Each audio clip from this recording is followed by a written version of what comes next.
Yan guys yung daan. Kailangan natin magubad para hindi mabasa yung ating sapatos. Kasi maaga pa. So, dapat mamaya pa siya mababasa pag uwi. Ayan.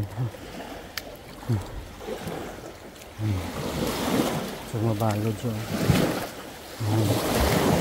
Mabalod. Hindi na nga part naging mabalod. So dito suotin naman natin yung ating sapatos. Balik naman natin suotin kasi tapos na tayo magdaan.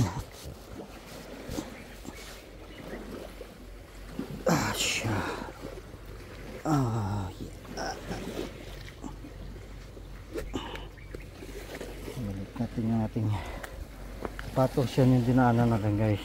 Yan. Kailangan natin magubad para hindi mabasa yung sapatos natin.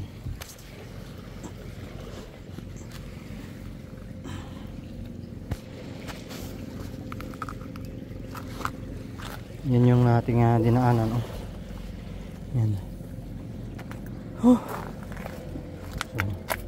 continue tayo sa paglalakad.